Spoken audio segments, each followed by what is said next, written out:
Hello everyone, नमस्कार आप सभी को। आज इस 356वें दिन के वीडियो में आप सभी का स्वागत है। आइए कुछ महत्वपूर्ण प्रश्नों को देखते हैं जो आने वाली संगीत की प्रतियोगी परीक्षाओं में पूछे जा सकते हैं। तो आज का पहला प्रश्न है, गंधर्व संगीत महाविद्यालय की स्थापना हुई थी। गंधर्व संगीत महाविद्यालय की स्थापना हुई थी 5 मई 1901 लाहौर में और 1908 में मुंबई में हुई थी। ठीक है, गंधर्व संगीत महाविद्यालय की स्थापना 5 मई 1901 को लाहौर में और 1908 में मुंबई में हुई थी। दूसरा प्रश्न है, महामहोपाध्याय की उपाधि मिली थी। महामहोपाध्याय की उपाधि मिली थी पलुस्कर जी को। विष्णु दिगंबर पलुस्कर जी को महामहोपाध्याय की उपाधि मिली थी। तीसरा प्रश्न है, गजझंपा ताल की मात्रा है। गजझंपा ताल की मात्रा है 15 मात्रा। 15 मात्रा की ताल है गजझंपा ताल। चौथा प्रश्न है, गजझंपा ताल में विभाग होते हैं। गजझंपा ताल में विभाग होते हैं 4 4 3 4 मात्रा के 4 विभाग, यानी कि पहले विभाग में 4 मात्रा, दूसरे विभाग में 4 मात्रा, तीसरे विभाग में 3 मात्रा और चौथे विभाग में 4 मात्रा होती है गजझंपा ताल में, और इनके कुल मात्राओं की संख्या है 15। इसके बाद पांचवा प्रश्न है, गजझंपा ताल में ताली होती है। गजझंपा ताल में 3 तालियां होती हैं, पहली मात्रा पर, 5वीं मात्रा पर और 12वीं मात्रा पर। पहली, 5वीं और 12वीं मात्रा पर ताली होती है और 9वीं मात्रा पर खाली होती है गजझंपा ताल में। ठीक है, 4 4 3 4 मात्राओं के 4 विभाग होते हैं, 15 मात्राएं होती हैं, 1 5 12वीं मात्रा पर ताली और 9वीं मात्रा पर खाली होती है। इसके बाद छठवां प्रश्न है, गजझंपा ताल का बोल है। गजझंपा ताल का बोल है, धा धिन नक तक, धा धिन नक तक, तिन नक तक, तिट कत गदी गन। पहले विभाग में बोल आएगा धा धिन नक तक। ठीक है, दूसरे विभाग में धा धिन नक तक, तीसरे विभाग में 3 मात्राएं हैं, तिन नक तक, और चौथे विभाग में 4 मात्राएं हैं, तिट कत गदी गन।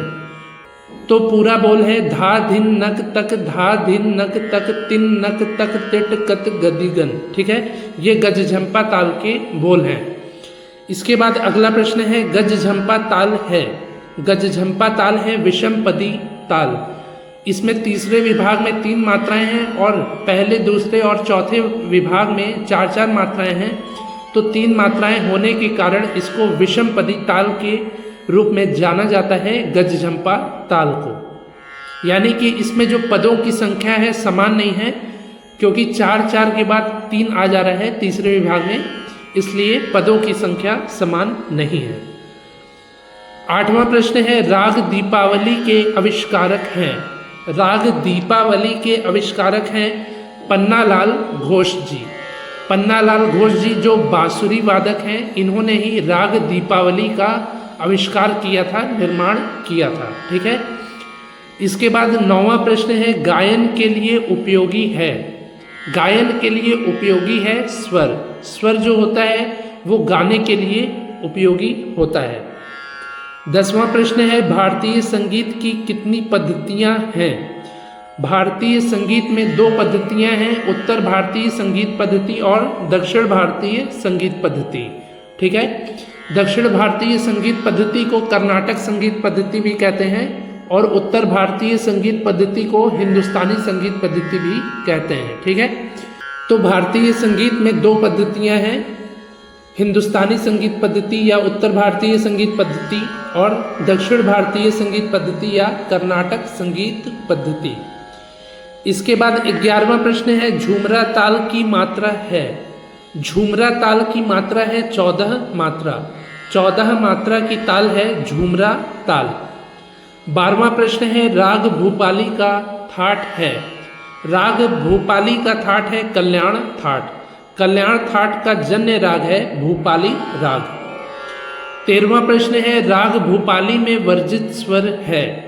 राग भूपाली में वर्जित स्वर है तीव्र मध्यम स्वर। कल्याण थाट का राग है और कल्याण थाट में केवल एक स्वर मध्यम जो है वो तीव्र होता है, बाकी सभी स्वर शुद्ध होते हैं। परंतु भोपाली राग में तीव्र मध्यम स्वर ही वर्जित स्वर है, यानी कि तीव्र मध्यम स्वर का प्रयोग नहीं किया जाता है। फिर भी राग भूपाली को कल्याण थाट के अंतर्गत माना जाता है। इसके बाद अगला प्रश्न है, राग भूपाली में कल्याण अंग के किस संगति का प्रयोग होता है? राग भूपाली में कल्याण अंग की प रे संगति का प्रयोग होता है। कल्याण अंग में प रे की जो संगति है वो प्रमुख संगति है, तो उसका ही प्रयोग जो है भूपाली राग में होता है। ठीक है। इसके बाद अगला प्रश्न है, भातखंडे ताल पद्धति में खाली का चिन्ह है। भातखंडे ताल पद्धति जो वर्तमान की प्रचलित ताल पद्धति है, इसमें खाली का चिन्ह है जीरो। जीरो के द्वारा खाली के चिन्ह को दर्शाया जाता है और क्रॉस के द्वारा सम के चिन्ह को दर्शाया जाता है भातखंडे ताल पद्धति में। 16वां प्रश्न है, पलुष्कर ताल पद्धति में पहली मात्रा के लिए चिन्ह है। पलुष्कर जी के ताल पद्धति में पहले मात्रा के लिए चिन्ह है संख्या। ठीक है। हिंदी में जो 1 नंबर लिखा जाता है हिंदी संख्या के द्वारा, तो उसके ही द्वारा पलुष्कर ताल पद्धति में पहली मात्रा का चिन्ह दर्शाया जाता है। 17वां प्रश्न है, पलुष्कर ताल पद्धति में खाली का चिन्ह है। पलुष्कर जी के ताल पद्धति में खाली का चिन्ह है प्लस। प्लस के द्वारा खाली और मात्रा संख्या के द्वारा ताली को दर्शाया जाता है पलुष्कर ताल पद्धति में। 18वां प्रश्न है, अलाउद्दीन खिलजी के दरबार के मशहूर गज़ल गायक थे। अलाउद्दीन खिलजी के दरबार के मशहूर गज़ल गायक थे अमीर खुसरो जी।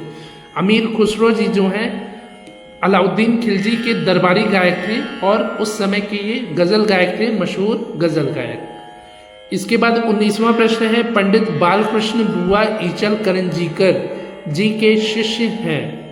पंडित बालकृष्ण बुआ ईचल करंजीकर जी के शिष्य हैं विष्णु दिगंबर पलुष्कर जी। विष्णु दिगंबर पलुष्कर जी पंडित बालकृष्ण बुआ ईचल करंजीकर जी के शिष्य हैं।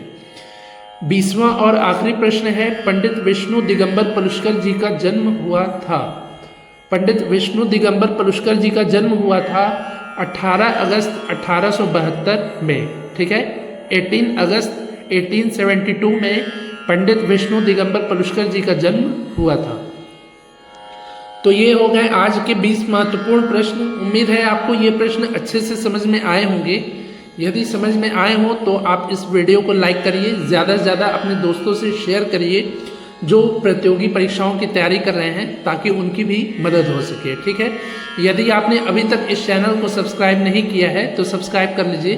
प्रतिदिन शाम 5 बजे की वीडियोस के माध्यम से मैं आपको ऐसे ही महत्वपूर्ण प्रश्नों से अवगत कराता रहूँगा, यदि आप इस चैनल को सब्सक्राइब कर लेते हैं तो। ठीक है।